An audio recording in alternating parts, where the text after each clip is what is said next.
Welcome back to Anglais Now, where Haitians learn real English fast, easy, and without stress. Bienvenue encore sur Anglais Now, côté Haïtien apprendre bon anglais, bien vite, très facile et sans tête chargée. Pas entrer dans aucun magasin sans pas regarder vidéo ça avant. Okay? Très important. We're gonna learn how to ask for help at the store. Nous allons apprendre comment pour demander aide dans un magasin. First, let's listen to someone asking for help at the store. Premièrement, entendez yon moun kap mande aide dans yon magasin. Pay attention. Pay attention. Excuse me, can you help me? Sure. What are you looking for? I'm looking for rice. Where can I find it? The rice is in aisle 3 on the left side. Thank you. And do you know where the sugar is? Yes, the sugar is right next to the rice. Great. Oh, and how much is this bottle of cooking oil? Let me check. It's $6.50. Do you have a smaller bottle? Yes, here's a smaller one. It costs $3.25. Perfect. I'll take this one. Anything else? Nope, that's all. Thank you for your help. You're welcome. Have a nice day. You too. Bye. Bye. Now, let's break it down. Let's break down each sentence from that conversation. On parle sous chaque grande phrase dans la conversation ça. The customer said, "Excuse me, can you help me?" Excusez, est-ce que vous pouvez aider? You use this when you're asking for help. Vous utilisez fois ça de demander aide. Can you help me? Can you help me? Est-ce que vous pouvez aider? The employee said, "Sure. What are you looking for?" Bien sûr, qui ça wap chercher? You use this to ask someone what they want. Vous utilisez ça pour demander yon moun qui ça li besoin. What are you looking for?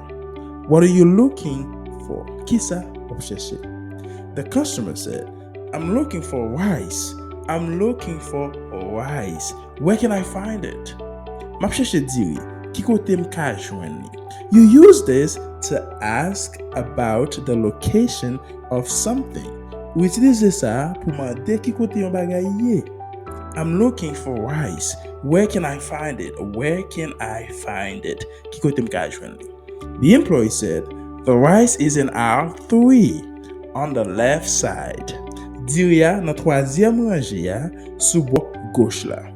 This is how you give directions inside a store. C'est comme ça ou bay direction en dedans yon magasin. The rice is in aisle 3 on the left side. Diria li sous troisième rangée sous bord gauche la. The customer said, "Thank you. And do you know where the sugar is?" Merci. Et est-ce que vous connaissez qui côté cycle là ye? You use this to thank someone and ask another question. Vous utilisez ça pour remercier moun nan et puis poser une autre question. Thank you. And do you know where the sugar is? Merci. Est-ce que vous connaissez qui côté cycle là li même lié? The employee said, "Yes, the sugar is right next to the rice." Cycle là li bon côté diria. This is how you explain that two things are close together. C'est comme ça vous expliquez que deux bagailles yo près yon l'autre, yo tout près yon l'autre. Okay? Yes, the sugar is right next to the rice. The customer said, "Great. Oh, and how much is this bottle of cooking oil?" Très bien. Et c'est combien bouteille l'huile ça lié? You use this to ask for the price of something. Which is ça pour demander prix yon bagay. How much is this bottle of cooking oil? Employé a répondu dit, "Let me check. It's $6.50. It's $6.50. Bam checker. L'écoutez $6 avec 50 centimes. This is how you answer when telling someone the price. C'est comme ça vous répondre le wap bay yon moun prix yon bagay. It's $6.50, qui c'est $6.50. The customer said, "Do you have a smaller bottle?" Est-ce que vous gagnez yon bouteille qui pi piti? You use this when you want a smaller or cheaper option. Ou utilisez ça like ou besoin yon option qui pi piti ou du moins qui pi bon marché. Do you have a smaller bottle? The employee répond, dit, yes, here's a smaller one. It costs $3.25. Oui, mais yon bouteille qui pi petit, li coûte $3.25. This is how you show and give the price for another option. C'est comme ça ou montrer et puis bay prix pour yon l'autre option. Here's a smaller one. It costs $3.25. The customer said, perfect, I'll take this one. Très bien, m'apprends ça. You use this to accept the option you like. Ou utilisez ça pour accepter option que vous aimez. Perfect, I'll take this one. The employee said, anything else? Aucun l'autre bagay? This is how you check if the person needs more items.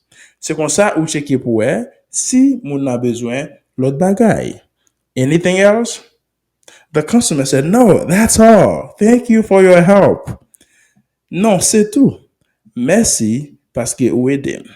You use this when you're finished shopping. Ou utilisez ça like you're fin acheter.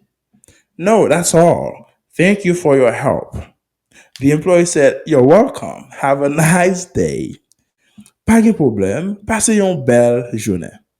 This is a polite way to answer and wish someone a good day. Ça, c'est une façon qui est très sage pour répondre et puis souhaiter moun nan une bonne journée. You're welcome. Have a nice day. The customer said, you too. Bye. Ou même tout, au revoir. This is how you end a friendly conversation. C'est comme ça ou fini avec une conversation amicale. You too. Bye. Okay, that's it, guys. Did you understand everything? C'est tout. Est-ce que vous te comprenez tout bagay? Now, let's listen to the conversation again. Kounya, entendez conversation encore. Excuse me, can you help me? Sure, what are you looking for? I'm looking for rice. Where can I find it? The rice is in aisle 3 on the left side. Thank you. And do you know where the sugar is? Yes, the sugar is right next to the rice. Great. Oh, and how much is this bottle of cooking oil? Let me check. It's $6.50. Do you have a smaller bottle? Yes, here's a smaller one. It costs $3.25. Perfect. I'll take this one. Anything else? Nope, that's all. Thank you for your help. You're welcome. Have a nice day. You too. Bye. Bye. Okay, now did you understand it now? Est-ce que tu comprends les kounya là? Some key vocabularies to remember. Quelques vocabulaires clés, mots clés pour songer. Customer veut dire client. Employee veut dire employé. C'est un rangé. Un rangé ou bien un couloir dans le magasin. Ou comment il écrit et ou comment il appelé et des bagages différents. OK? Ou pas qu'à appeler les gens l'écrit. Ou pas qu'à dire les gens l'écrit, ou pas qu'à prononcer le dirige. Les gens l'écrit. Ou dit OK, qui s'est rangé. Ils ont rangé dans le magasin. Côté bagay yo mettez bagay yo dans couloir marché ça c'est un OK? Cooking oil. Cooking oil c'est l'huile pour faire manger. OK? Thank you so much, guys. Merci un peu. If you liked the video, please hit the like button to help the channel grow. Si vous avez aimé la vidéo, please, pesez bouton like là pour aider la chaîne à grandir.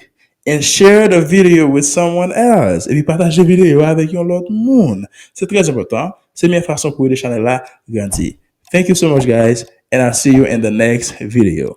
I'm up with you in your Lord video.